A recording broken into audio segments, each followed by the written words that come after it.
السلام عليكم، يا الله نتحييهم يا رب.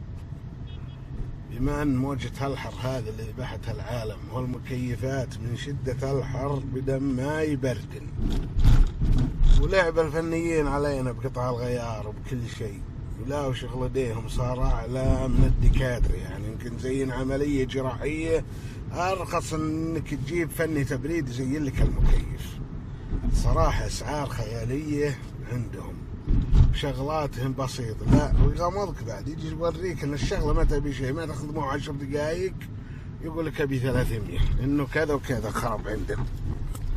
لا المعلومية بس انا حبيت اوصل لكم وش سبب اعطال التكييف. هذه هي القطعة ذي شفتوا، هذه هي سبب اكثر اعطال التكييف. اسمها كبستر او يسمونها بويبينة او يسمونها المكثف.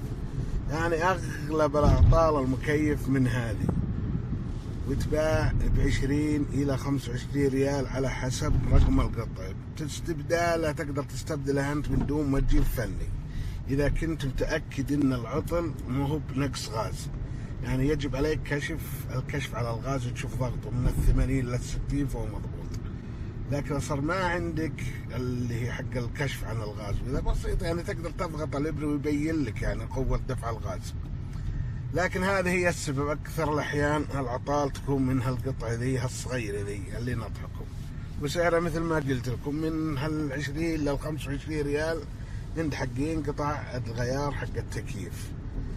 وطريقتها بشرحها لكم بالفيديو شلون تغيره. بعدين ما يخلف عندك واحد من الاسلاك يكون هو راكب اي جهه من الجهات، سواء يعني مثل هذه بالجهه ذي او الجهه هذه، او يجيك ثلاث. اذا جاك ثلاث الفان اتركه، مكتوب عليه فان اتركه لا تقرأ، عليك بالاثنين ذولي. دخول وخروج ما فيه، كل واحد ركب هنا بعض يجي 3 اسلاك بعض سلكين، وهنا سلك واحد او العكس. يعني كل واحد العكس صحيح، يعني ما سويت يعني مو بدخول وخروج. اهم شيء انك توصل ويسبب تكثيف للطاقة. واوريكم شلون طريقته. يعني انت تقدر تبدله، وترى هذا العطر ياخذون عليكم الى 300، وبعضهم اللي ما خاف الله برفزود مير يوصل سعره 400 ريال. وانا بوريكم شلون طريقة تغيير. يعني اول ما تغير هي ب20 ريال ما هو بضارك، كان دافع الصراحة. ان ما طلع منه بس لازم تشوف الرقم، تاخذ القطعة تفكها تودي لم حقين قطع الغيار ويعطونك مثله او قريب منه، مو بلازم تكون نفس الشكل. اهم شيء الارقام بس. وان شاء الله اني وصلت لكم معلومه تفيدكم وتحافظ قريشاتكم ومخابيكم بعد.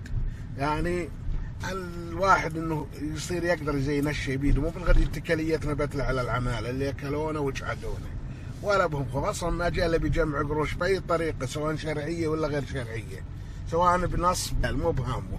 اهم شيء وشلون يملى مخباته، هذا اهم شيء عنده. السلام عليكم. الحين بوريكم طريقه تغيير الكباستر، اللي هو هذا الكباستر الاساسي، وهذا كباستر المروحه الصغير ذا. نبي نفك ذا الحين الحامل حقه هو الكرسي المثبت علشان نقدر نطلعه برا ونشيل كيابله بعد شوي. طبعا هذا الفان اللي فوق ما راح نحتاجه، الثالث بعض الحين يكون 2 بس، هذا ما راح نحتاجه، بنحتاج هالاثنين ذولي. نحطه بنفس الشكل ونبدل الوايرات من القديم للجديد فقط، ونشيله ونحطه بنفس المكان ونربط الحامل حقه علشان ما يطيح إذا اشتغل الكمبرسر. وانتهت المشكلة إن شاء الله تنحل.